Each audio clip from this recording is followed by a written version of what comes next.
Good afternoon. Welcome to another episode of Weekly Spark. This month we're working with snakes as inspiration, and this is going to be a little bit of a mashup. I have some magazine collage with a female figure surrounded in the greenery and the text that says Garden of Eden. I mean, I gotta go there, right? I have an old engraving of the snake holding a mirror for Eve. I have a naked lady. I have some apple blossoms because I want to put in an apple. And I have this amazing medieval image of Lilith as the serpent with the apple, kind of the winged serpent temptress. So it's just a mashup of a lot of different folklore, mythology, and art history. So, Future Jenny here. Just wanted to pop in and talk a little bit more about my process. Clearly, I started collaging before I, hit record. So you see some of the images that I had talked about a second ago. I'm going to do an image transfer of her, voila, done, onto a really nice kind of creamy based paper. I have some tissue paper collaged in, and I have some different green paper, both printed and mulberry paper. Definitely going with a green kind of garden palette. I think I'm going to put an apple in here, maybe even some apple blossoms. But referencing the snake more through the subject matter of Eve and a little nod, to Lilith, instead of the clear snake imagery that I've done in the last couple of weeks. So sit back, enjoy, watch this unfold. While you're at it, go ahead and click the subscribe or notification bell and stay tuned for more on this channel. But I'll pop back in at the end to discuss the finished piece.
even with the filming error, I think you can see where I was going with that.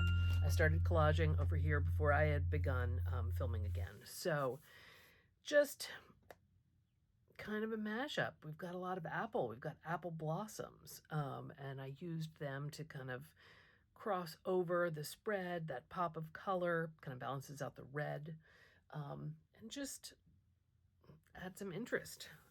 Here's my Eve. Here's my other Eve. That was just too good to pass up. I mean, this page didn't need text, but when you find that text in a magazine, it was just perfect. So there's not a snake drawn in here. There's not a snake transfer. We have this snake referenced here, and we have this kind of Lilith, kind of winged serpent figure there. So that's where I'm going to go this week with the snake theme, Garden of Eden, little apples and Eve references there. So I hope you have a chance to take it to the page this week. And if you like this video, please, as always, give it a thumbs up. Really, no apples were murdered during this. Please give it a thumbs up. Please subscribe to the channel. And I look forward to seeing you next week for another episode of Weekly Spark.